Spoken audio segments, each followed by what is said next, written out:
नमस्कार, स्वागत है आपका कमोडिटी निवेश में, जहां हम आपको न सिर्फ कमोडिटी बाजार की खबरों से रूबरू कराते हैं बल्कि बेहतर ट्रेडिंग कॉल्स भी देते हैं। साथ ही हमारे एक्सपर्ट्स कमोडिटी बाजार से जुड़े आपके सवालों के जवाब भी देते हैं। गोल्ड, सिल्वर हो, एग्री कमोडिटी हो या फिर बेस मेटल्स, इन तमाम कमोडिटी के बेहतर ट्रेडिंग कॉल्स और ट्रेडिंग ट्रेंड्स को समझना जरूरी है। तभी आप कमोडिटी बाजार के सफल निवेशक या ट्रेडर बन सकते हैं।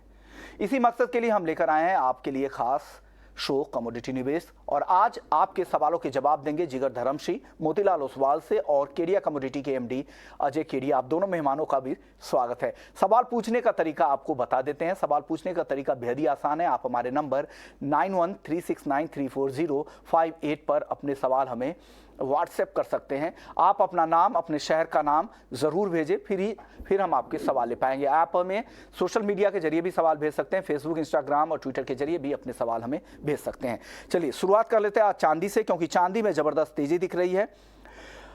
अजय जी, क्या लग रहा है चांदी में इस तेजी की वजह? क्या चाइना का फैक्टर प्ले हो रहा है? रीओपनिंग वहां पर जोर शोर से हो रही है, और साथ ही जिस तरह से बेस मेटल्स में तेजी आई है, लग रहा है बेस मेटल्स की डिमांड वहां बढ़ेगी, उसका फायदा चांदी यहां पर उठा रहा है। यही वजह है या कुछ और फैक्टर्स है जो चांदी की कीमतों को यहां पर ड्राइव कर रहे हैं? नमस्कार विष्णु जी। नमस्कार सर। डेफिनेटली देखा जाए तो पिछले 2-3 दिनों में हमने एक सीमित दायरे में ट्रेड करते हुए देखे थे। प्राइस 70,000 के ऊपर नहीं जा पा रहा था, बट जिस ढंग से डॉलर इंडेक्स में गिरावट, चाइना की रीओपनिंग, बेस मेटल में तेजी, और हमने दिवाली में कहा भी था कि टॉपिक के तौर पे हम चांदी में देख रहे हैं कि 85,000 तक का लेवल देख पाएंगे। तो फंडामेंटल मुझे लगता है काफी स्ट्रॉन्ग है, क्योंकि बेस मेटल में भी जो इंटेक बढ़े हैं चाइना की तरफ से, तो सिल्वर का भी हम देख रहे हैं कि जो इंटेक रहेगा आगे वो कंटिन्यू रहेगा, जिसको देखते हुए इंट्राडे के लिहाज से तो 70,500 का लेवल है। बट मुझे लगता है कि ध्यान रखिए, अगर 70,500 के ऊपर प्राइसेस होल्ड हो जाते हैं तो एक बड़ी तेजी, मतलब 72,500 तक के भी लेवल हम जनवरी मिड तक देख पाएंगे। तो ओवरऑल चांदी में लेके चलिए। हाँ, वॉल्यूम थोड़े कम हो सकते हैं बिकॉज अगले 2-3 दिन छुट्टी का माहौल बना हुआ रहेगा, बट ट्रेड साइड पॉजिटिव ही रहे। चलिए, आपका व्यू चांदी को लेकर आप क्या राय दे रहे हैं जिगर? Good evening. गुड सी, इवनिंग। प्रेशियस मेटल्स ओवरऑल मुझे तेजी लग रहा है। नो डाउट बायस अभी भी पॉजिटिव है। हमने देखा है कि गोल्ड और सिल्वर दोनों ही एक हायर लेवल्स पे सस्टेन हो रहे हैं। चांदी भी 70,000 के ऊपर है अब। बट मुझे एक चीज है कि ये वीकेंड में थोड़ा लिक्विडिटी का इशू रहेगा, वॉल्यूम्स थोड़े डल हो सकते हैं। बट डिस्पाइट ऑफ दैट मुझे लगता है कि ट्रेंड वाइज अभी भी पॉजिटिव है। 72,000 एक मीडियम टर्म में अभी भी टारगेट है सिल्वर के लिए, तो ट्रेंड वाइज पॉजिटिव है। बट मेरा रिकमेंडेशन रहेगा कि जो डे ट्रेडर्स है या जो शॉर्ट टर्म ट्रेडर्स है, उनके लिए थोड़ा वेट करना चाहिए। मुझे लगता है कि थोड़ा सा एक प्रॉफिट बुकिंग का मोमेंटम मिल सकता है, तो थोड़ा गिरावट आता है वहां पर खरीदारी करके चलिए। अदरवाइज ट्रेंड पॉजिटिव है और 72,000 का टारगेट इंटैक्ट है अभी। ओके, चलिए, अब चांदी पर कई सारे सवाल भी है, एक एक करके ले लेता हूँ। सुब्रत सिन्हा है पश्चिम बंगाल से। 2 लॉट सिल्वर माइक्रो इन्होंने शॉर्ट किया है 69,100 रुपए पर। अब जानना चाह रहे कि क्या करें, क्योंकि चांदी सिल्वर माइक्रो का भाव 70,100 रुपए के आसपास है। केडिया जी, क्या सलाह देंगे? क्या शॉर्ट पोजीशन में बने रहें? इन्होंने जिस भाव पर शॉर्ट किया था उससे करीब करीब 1,000 रुपए ऊपर आ चुका है।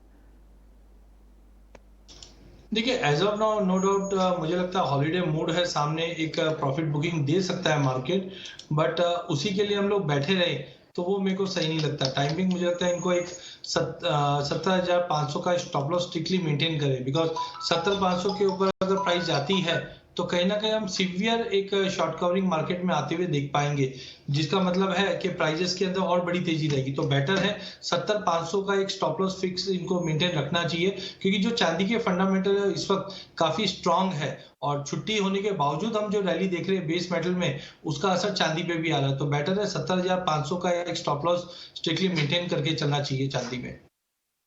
नहीं, स्टॉप लॉस आप मेंटेन करें, फिर आप इस शॉर्ट पोजीशन को आप होल्ड कर सकते हैं, ऐसा अजय जी का सलाह है।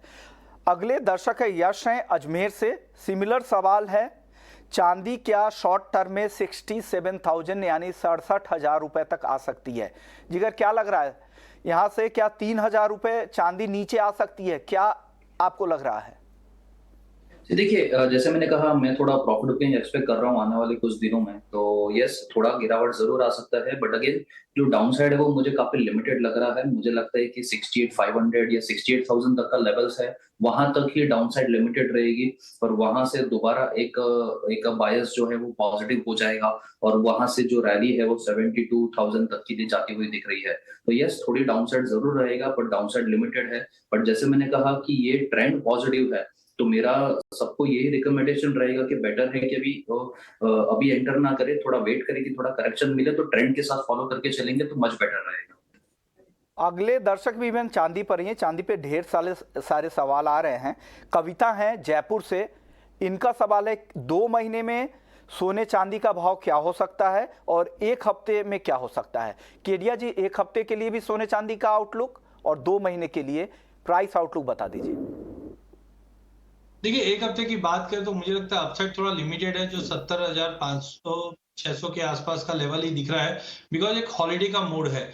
बट फंडामेंटल काफी मजबूत है। अगर हम अगले 2 महीने की बात करें तो प्राइजेस मुझे लगता है 72,500 से 73,000 तक का लेवल सिल्वर में देखने मिल सकता है।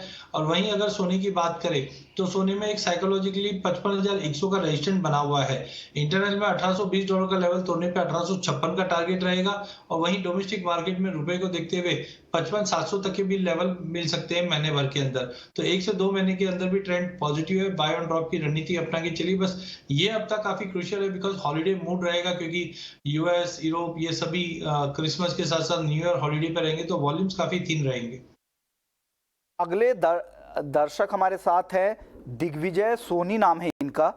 सिल्वर माइक्रो में आज क्या करना चाहिए जिगर? आज के लिए, इंट्राडे के लिए, अगर सिल्वर माइक्रो में 70,100 करंट भाव है, यहाँ पर क्या सलाह देंगे आज बचे हुए जो कुछ घंटे हैं उनमें?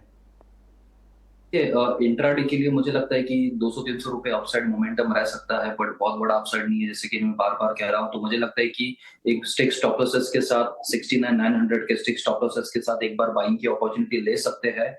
और ऊपर जैसे मैंने कहा, मुझे लगता है कि 70,350 से 500 ये लिमिटेड अपसाइड रहेगा, तो 6 स्टॉप लॉसेस के साथ बाई करके चल सकते हैं। अगले दर्शक है इसके बंसल, है ग्वालियर से। 6,700 रुपए में क्रूड इन्होंने खरीदा है। केडिया जी, क्या करना चाहिए इनको? 6,700 रुपए की बाइंग है।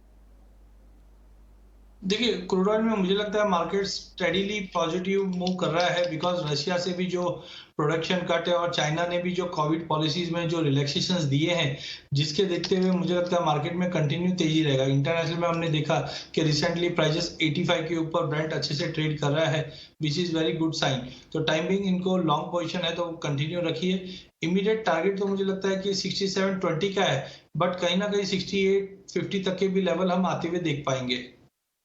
अगले दर्शक प्रशांत है आसनसोल से। जीरा इनके पास है, शॉर्ट भी है 29,977 रुपए पे, एकदम टॉप के पास इन्होंने शॉर्ट किया है। 30,600 के ऊपर हमने रिकॉर्ड भाव देखा भी था, और 24,200 रुपए पे लॉन्ग पोजीशन है। केडिया जी, क्या सलाह देंगे जीरे पर प्रशांत को? देखिए, जीरे में हमारा व्यू काफी बुलिश था, जो हम उम्मीद कर रहे थे कि 300 तक का लेवल दिखा सकता है जनवरी एंड तक। लेकिन मार्केट में जिस ढंग से जर्मिनेशंस के जो इशू हुए, उसकी वजह से प्राइजेस में पहले ही बड़ी तेजी आ चुकी है। तो करंट लेवल से मुझे भी लगता है मार्केट में एक प्रॉफिट बुकिंग रहेगा। बट हाँ, medium term long term fundamental काफी मजबूत है, बट जो हमने टारगेट रखे थे वो अचीव हो चुके हैं। तो बेटर हम लोग यहाँ से लॉन्ग पोजीशन निकालने की कोशिश करेंगे। तो मुझे लगता है इनको शॉर्ट में बने रहना चाहिए, बट 30,400 का स्टॉप लॉस मेंटेन रखिए। इमीडिएट टारगेट तो 29,400 का है, बट पॉसिबल है कि हम 28,500 तक का भी एक पुल बैक देख पाएंगे। तो बिल्कुल शॉर्ट ड्यूरेशन के लिए आप बिकवाली कर सकते हैं, बट स्टॉप लॉस जरूर लगा के ट्रेड कीजिए, क्योंकि वॉलिटिलिटी अभी भी मार्केट में मेंटेन रहेगी। ओके, अगले जो दर्शक है प्रशांत का ही एक और सवाल था ग्वारसीड और ग्वारगम पर। ग्वारगम इन्होंने 12,988 रुपए पर शॉर्ट किया है और 5,947 रुपए पे ग्वारसीड को शॉर्ट किया है। क्या करना चाहिए जिगर? ग्वारसीड और ग्वारगम में दोनों शॉर्ट पोजीशन है इनके पास। देखिए, मुझे तो वैसे बहुत रेंज बाउंड मोमेंटम लग रहा है दोनों ही कमोडिटीज में, बट मैं रिकमेंड करूंगा कि ग्वारगम में तकरीबन 13,600 के करीब का एक स्टॉप लॉस मेंटेन करना चाहिए। और ब्रेकडाउन लेवल मुझे लग रहा है जो ग्वारगम का है वो तकरीबन 12,500 के करीब का है। 12,500 के बिलो प्राइसेस सस्टेन होते हैं, तो वहां से मैं 1,500 से 2,000 रुपए का करेक्शन एक्सपेक्ट करता हूँ। तो ब्रेकडाउन के बिलो काफी अच्छा मोमेंटम बढ़ सकता है निचले स्तरों के लिए। और ग्वारसीड की बात करें तो मुझे लगता है कि 6,270 से लेके 300 के करीब का एक स्टॉप लॉस मेंटेन करना चाहिए। यहाँ पर भी जो ब्रेकडाउन लेवल रहेगा वो 5950 का रहेगा। इसके बिलो प्राइसेस अगर सस्टेन होते हैं तो 5500 के लेवल एक बार देख सकते हैं। प्रशांत का एक सवाल था कॉटन केक पे, 2,697 रुपए पर शॉर्ट कर रखा है। क्या सलाह देंगे केडिया जी इनको? देखिए, कॉटन सीड ऑयल केक में हमने देखा अराइवल के अभाव में प्राइसेस में एक जंप जरूर आया है, बट 2900 के ऊपर प्राइसेस होल्ड करते हुए दिखाई नहीं दे रहे।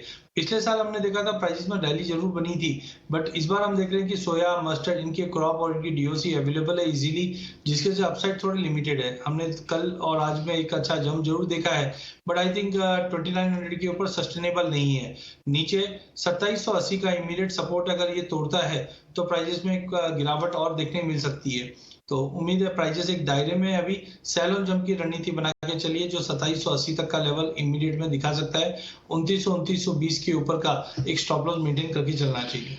ओके, अगले नहीं, प्रशांत का एक और सवाल था धनिया और हल्दी पे। धनिया इनके पास है 8736 रुपए पे शॉर्ट है, हल्दी लॉन्ग है 8313 रुपए पे। धनिया में आज काफ़ी गिरावट भी दिखी है और अच्छे प्रॉफिट में बैठे हुए हैं धनिया में। और हल्दी हालांकि इनके भाव के आसपास से ऊपर ही है, जो इनकी लॉन्ग पोजीशन है। क्या करना चाहिए सर धनिया के शॉर्ट में और हल्दी के लॉन्ग पोजीशन में, केडिया जी? देखिए, धनिया में मुझे लगता है कि मार्केट ओवरसोल्ड टेरिटरी में है, तो कहीं ना कहीं प्राइजेस खास करके अप्रैल वायदा 84-85 का कंसोलिडेशन चल रहा है। तो यहाँ पे मुझे लगता है 8250 के स्टॉप लॉस से बाइंग बनती है। तो जो इन्होंने शॉर्ट कर रखा है, आई होप कि इनका अप्रैल मंथ में है तो बेटर प्रॉफिट बुक करके निकल जाइए, बिकॉज ऑलरेडी हमने 13,000 से भाव को टूटते हुए देखा है। और जो स्टोरी थी हायर सोइंग की और इंपोर्ट्स की, वो अब पूरी तरह से डिस्काउंट हो चुकी है। तो कहीं ना कहीं अप्रैल वायदा, जनवरी में हमने डिस्काउंट होते हुए देखा है, बट अप्रैल वायदा मुझे लगता है 84-85 का जो रेंज है वो काफी स्ट्रांग है। वहीं अगर हल्दी की बात करें तो कैरियर स्टॉक लगभग 90 लाख बैग के ऊपर का है, जिसकी वजह से प्राइजेस में अपसाइड काफी लिमिटेड है। हायर साइड में मुझे नहीं लगता कि प्राइजेस 85-50 के ऊपर टाइमिंग जाए, because demand as of now pickup नहीं कर पा रही है, जो 14 जनवरी के बाद पिकअप करेगी। तो एज ऑफ नाउ मुझे लगता है 8150 से लेकर 8550 का बड़ा दायरा रहेगा। एक्स्ट्राऑर्डिनरी कोई बड़ा प्रेशर नहीं है, बट मार्केट साइडवे ही रहेगा। तो बेटर है कि हल्दी के अंदर 8200 तक का वेट करें, वहां से फिर बाइंग वापस लौटती हुई दिखाई देगी। केडिया जी, एक सवाल राजू का है बानापुर से। गेहूं का प्राइस आउटलुक जानना चाह रहे थे। गेहूं को लेकर दो खबर भी आ रही है। एक तो सोइंग की जो रिपोर्ट है वो तो है ही, लेकिन अब खबर आ रही कि एफसीआई जनवरी से खुले बाजार में 20 लाख टन गेहूं बेचेगा। और दूसरी खबर आ रही कि हरियाणा की हैफेड भी 67,000 टन से अधिक गेहूं बेचने की योजना बना रहा है।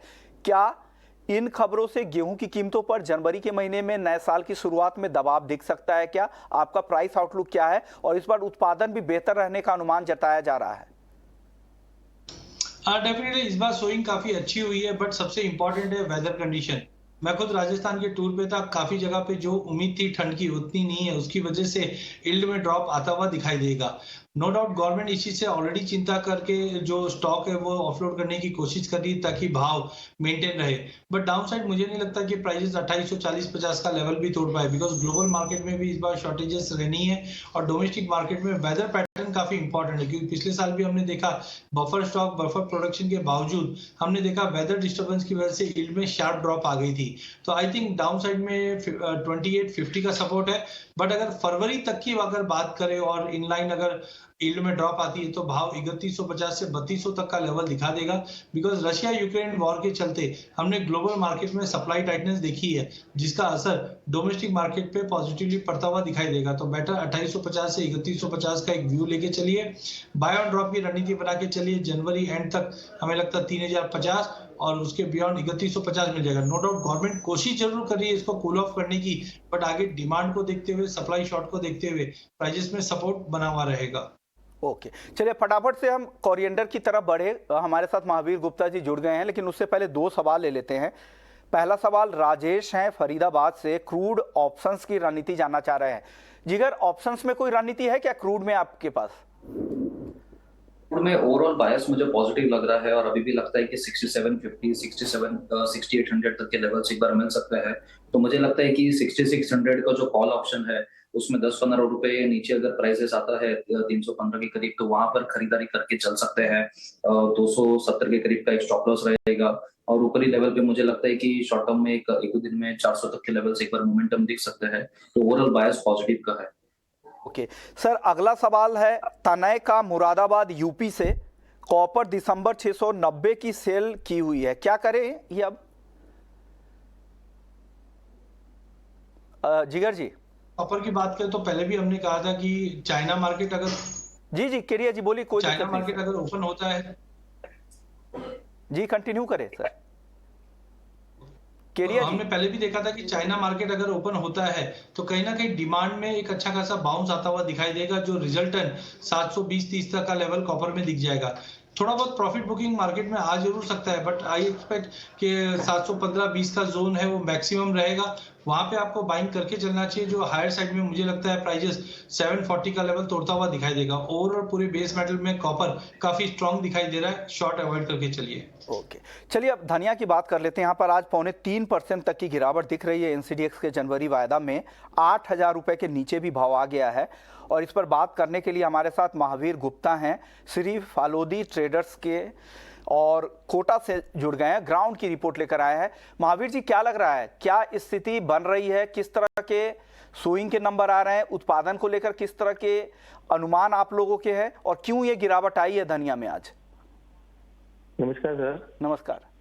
गिरावट का कोई कारण नहीं है, जो सोइंग अच्छी हुई है, मैंने पहले भी कहा था कि जस्ट दुगनी सोइंग है और सब कुछ बढ़िया है, लेकिन उसकी वजह से जो भाव गिरना चाहिए था वो ऑलरेडी गिर चुका है। ओके, लेकिन अब इसको अंडर प्रेशर लाके ये उछालने की कोशिश करेंगे, मुझे तो ऐसा लगता है, क्योंकि इतना डरना नहीं चाहिए। दुनिया में अभी मंदी का कोई चांस अभी नहीं है। जो भी क्रॉप आएगी अप्रैल में आएगी, क्वांटिटी में आएगी। अभी वो किसान बेचेगा नहीं बेचेगा, ये गाँव किसान का बेचना मुश्किल है, लेकिन फिर भी ये लोग प्रेशराइज कर रहे हैं इसको, कि इसको लेना बनता है। मेरे हिसाब से तो अभी इसमें कोई रिस्क नहीं है दुनिया में। ओके सर, अगर 8,000 के नीचे अगर कोई खरीदता है तो कितनी तेजी की उम्मीद करे अगले एक महीने में धनिया में? लगभग 15 रुपए किलो की तेजी आ सकती है। ओके, 15 रुपए किलो तो आराम से मिलेगा। 15 रुपए किलो महीने भर में आपको आराम से मिल सकता है। महावीर जी, मिल सकता है। जी जी सर, अब जीरे में क्या लग रहा है? जीरे में हल्की मुनाफा वसूली दिख रही है, हालांकि जिस तरह की तेजी थी तो एक रिट्रेसमेंट तो बनता भी था। जीरे में अब क्या लग रहा है, जीरे में यहाँ से वापस से तेजी पकड़ेगी या ओवरडन है, बहुत तेजी आएगी? वही 35,000 का जो टारगेट है वो तो एक बार आएगा। कितने दिनों में 35,000 सर? महावीर जी, कितने दिनों में 35,000? अब ऐसा नहीं कह सके, इसकी चाल एक्चुअली क्या है, जिसमें आप देखिए कि 15 रुपए बढ़ रहा है, 5 घट रहा है, फिर 15 बढ़ रहा है, 5 घट रहा है, तो उसी रेशियो में ये बहुत जल्दी आ जाएगी। एक महीना भी नहीं लगेगा मेरे ख्याल से, 2 वीक में आ जाए, 3 वीक में आ जाए, इस दौरान ऐसा लग रहा है इस हिसाब से। ये प्रेडिक्शन है, इसको कुछ कंफर्म नहीं कह सकते, लेकिन जो इनकी चाल है ना उस हिसाब से हमने प्रिडिक्ट किया है ये। ओके, चाल को देख के, ट्रेंड देख के लग रहा है। हालांकि जिस तरह की एक तरफा तेजी आती है तो रिट्रेसमेंट भी बाजार में आते ही है। केडिया जी, आपको भी लग रहा है कि महीने भर में 35,000 का लेवल दिख रहा है? आपका आउटलुक क्या है महीने भर के लिए जीरे में? 30,000 का, बट ऑलरेडी प्राइजेस ने दिसंबर में ये लेवल दिखा दिया है। नो डाउट अभी भी जर्मिनेशन को लेकर कैरियर स्टॉक, डिमांड, चाइना, ये सबको देखते हुए समझो ऊपर में 33,000 का लेवल दिखा दे, बट वो फ्रूटफुल तेजी नहीं दिखाई दे रही है मेरे को टाइम बिंग। तो ऑल जो फैक्टर्स थे कि क्रॉप कम आएगी, चाइना मार्केट से डिमांड निकलेगी, वो सब डिस्काउंट हो चुके हैं।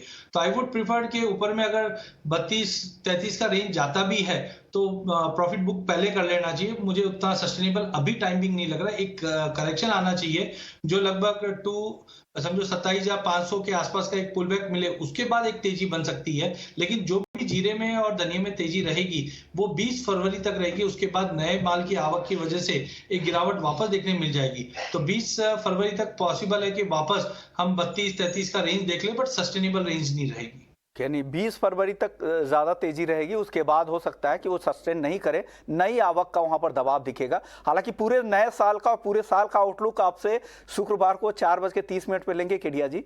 ये तो शॉर्ट टर्म की बात हो गई। चलिए, अगले दर्शक है अरिहंत जैन है जोधपुर से। इनके पास 20 टन ग्वारगम पड़ा है, हाजिर के कारोबारी लग रहे हैं। केडिया जी, क्या करना चाहिए इनको, क्या सलाह है इनके लिए ग्वारगम में? देखिए, गवार का ओवरऑल आउटलुक पॉजिटिव है, लेकिन 13,200 का लेवल ब्रीच नहीं कर पा रहा है। आई थिंक थोड़ा सा मार्केट कंसर्न है ये लेवल्स पे, बट ओवरऑल लग रहा है कि 13,200 का लेवल तोड़कर 13,600 से 13,800 का लेवल हम जनवरी मिड तक देखेंगे। तो बिल्कुल बने रहना चाहिए। प्राइजेस अब 12,000 का एक नया बेस बना चुका है। महावीर जी, आपने वक्त निकाला और स्पाइसेस का पूरा आउटलुक बताया कि ग्राउंड में क्या स्थिति है, और भाव को लेकर भी आपने बताया कि धनिया और जीरे का प्राइस आउटलुक किस तरह का, प्राइस ट्रेंड किस तरह का अगले एक महीने में हो सकता है। चलिए, कुछ और दर्शक है हमारे साथ। विशाल हैं इंदौर से, सिल्वर के सवाल है इनके। 2 लॉट है, 68,200 रुपये पे इन्होंने सेल किया है। क्या करना चाहिए जिगर? हालांकि कई सवाल आ चुके हैं, बार बार रिपीटेटिव सवाल लेना हो रहा है आपसे। क्या लग रहा है इनको, क्या सलाह देंगे? 68,200 रुपए में सेल किया है इन्होंने। जी देखिए, सेलिंग में तो मेरा भी रिकमेंडेशन रहेगा कि 70,500 के करीब का या 350 के करीब का एक स्टॉप लॉस लगा के रखना चाहिए। और मुझे लगता है कि बिना स्टॉप के खड़े नहीं रहना चाहिए। बट जैसे मैंने कहा कि मुझे थोड़ा सा प्रॉफिट बुकिंग आता हुआ दिख सकता है आने वाले कुछ दिनों में, और 68,500 700 के आसपास का मुझे लगता है कि वहां तक डाउनसाइड लिमिटेड रहेगा। तो स्टॉप्स मेंटेन करके चले, जो रिकमेंडेशन दिया है 7350 से 500 के अबो के करीब का एक स्टॉप लॉस मेंटेन करके खड़े रह सकते हैं। बट यस, थोड़ा सा भी अपने कॉस्ट के करीब आता है तो एक बार एग्जिट कर ले। अगले दर्शक है नीरज जैन है दिल्ली से, सिल्वर मिनी 64,000 रुपए पे सेल कर रखा है। अब जानना चाह रहे हैं कि क्या करें, फरवरी तक ये होल्ड कर सकते हैं। केडिया जी क्या सलाह देंगे इनको, होल्ड करने पे इनके भाव के आसपास आएगा क्या चांदी? देखिए, अननेसेसरी हम लोग इसको शॉर्ट पे कैरी करें वो मुझे नहीं लगता है, क्योंकि फंडामेंटल काफी मजबूत है। टेम्पररी हम ये बोल सकते हैं कि हॉलीडे मूड है, एक प्रॉफिट बुकिंग ड्यू जरूर है, बट एक बार इनको स्ट्रिक्टली स्टॉप लॉस 70,600 का मेंटेन रखना चाहिए। अगर प्रॉफिट बुकिंग आती है तो डेफिनेटली नीचे में हमने 66,000 65,000 वाले स्पाइक दे दे, बट वो सस्टेनेबल नहीं है। तो बेटर है 70,600 का एक स्टॉप लॉस स्ट्रिक्टली मेंटेन कीजिए। जो भी फॉल बैक आना है वो हॉलीडे मूड में ही आएगा, मतलब 3 जनवरी तक। ये अब तक में थोड़ा बहुत प्रॉफिट बुकिंग मिल जाए वो मिल जाए, बट 70,600 के ऊपर मार्केट शार्प शॉर्ट कवरिंग में आ जाएगा। ओके, अब अगला सवाल केडिया जी आपसे पूछना चाह रहे हैं। अनुज गुप्ता है झांसी से, आपके फॉलोअर है, जानना चाहे कि गोल्ड में इंट्राडे में क्या करना चाहिए, जो बचे हुए 6-7 घंटे बचे हैं इसमें किस तरह से ट्रेड बनाइए? देखिए, इंट्राडे की अगर बात करें तो हॉलीडे मूड है, बट फिर भी रुपए की वजह से गोल्ड में थोड़ा बहुत पॉजिटिवनेस बना हुआ है। अपसाइड है बट लिमिटेड है। मुझे लगता है 55,000 या 54,900 के टारगेट के लिए लिया जा सकता है। बट फर्स्ट हाफ मतलब शाम के सेशन में थोड़ा बहुत बाउंस कंटिन्यू रहेगा 900 950 तक, उसके बियॉन्ड नहीं लग रहा। तो बेटर है अगर आप बाइंग कर भी रहे हैं तो 900 950 तक प्रॉफिट बुक करके निकल जाइए। ओके, एक सवाल है किशन का नासिक से, फिर से चांदी पर ही सवाल आ रहा है। 69,500 रुपए क्या आज इंट्राडे में दिखा सकती है चांदी, नीचे की तरफ आ सकती है क्या? केडिया जी लग रहा है 69,500 आज के दिन में? दिन की तेजी कंटिन्यू है, मुझे लगता है शाम को 6 साढ़े 6 तक तेजी है, जो 70,500 तक का लेवल दिखाने के बाद एक प्रॉफिट बुकिंग जरूर देख सकते हैं। ओके, राजू हैं एमपी से, मूंग जनवरी तक का क्या प्राइस आउटलुक है केडिया जी? देखिए, पूरे पल्सर्स के अंदर हमने देखा कि प्राइजेस में कहीं ना कहीं एक स्टेबिलिटी बनी हुई है, नो डाउट, लेकिन इन्फ्लेशन कंसर्न की वजह से अपसाइड काफी लिमिटेड है। तो आई एम एक्सपेक्टिंग कि मूंग के अंदर भी प्राइजेस एक कंसोलिडेशन जोन में रहेगा। नो डाउट पिछले कुछ दिनों में हमने अच्छी तेजी देखी, प्राइजेस 7300 के ऊपर भी जाता हुआ दिखाई दिया है, बट थोड़ा सस्टेनेबल नहीं दिखाई दे रहा। नो डाउट चने के हमने सोइंग में काफी कमी आते हुए देखी, भाव बढ़ने चाहिए, बट इन्फ्लेशन कंसर्न्स को देखते हुए अपसाइड थोड़ा लिमिटेड है। तो 7400 तक का लेवल मूंग में देखने मिल जाएगा, बट सस्टेनेबल नहीं है। ओके, जिगर शाम के लिए जो 6-7 घंटे बचे हैं इसमें अगर मेटल में किसी को ट्रेड करना है तो आपकी टॉपिक क्या होगी, क्या सलाह देंगे? मुझे लगता है कि कॉपर और जिंक के ऊपर ध्यान देना चाहिए। नेक्स्ट कॉन्ट्रैक्ट जनवरी कॉन्ट्रैक्ट में मुझे लगता है कि जिंक में पोटेंशियल बाकी है और वहां पर एक अच्छी रिवर्सल आ सकती है। तो जिंक में 270 का लेवल मिले, वहां खरीदारी करे। 268 का स्टॉप लॉस रहेगा, 275 तक के टारगेट्स पॉसिबल है जिंक में। कॉपर की भी अगर देखें तो जनवरी कॉन्ट्रैक्ट में अगर थोड़ी सी गिरावट आती है 732 731 के करीब, तो वहां खरीदारी करे। 727 के करीब का स्टॉप रहेगा। ऊपरी स्तरों पर मुझे लगता है कि 740 के टारगेट्स पॉसिबल है। ओके सर, केडिया जी आपकी टॉपिक क्या होगी शाम के बचे हुए घंटे के लिए, अगर इवनिंग सत्र में अगर किसी को ट्रेड करना है नॉन एग्री मार्केट में, तो क्या सलाह है आपकी तरफ से? देखिए, नॉन एग्री की अगर बात करें तो शाम के सेशन में मुझे लगता है कॉपर में तेजी कंटिन्यू मेंटेन रहेगी। थोड़ा भी पुल बैक 733 तक लेके चलिए, 740 से 42 तक के टारगेट देखने मिल जाएंगे। क्या 729 का लगाना है सर? 729 के स्टॉप लॉस लेके चल सकते हैं। वहीं दूसरा ट्रेड रहेगा कच्चे तेल में। कच्चे तेल में भी अच्छा गेन्स आया हुआ है, 6520 के स्टॉप लॉस से लेके चलिए, 6720 तक के टारगेट देखने मिल जाएंगे। ओके, पेट्रोल गैस भी 0.3% नीचे आ गया है, 423 रुपए 50 पैसे पे है। करंट लेवल पे किसी को ट्रेड बनाना हो तो क्या सलाह है आपकी तरफ से जिगर?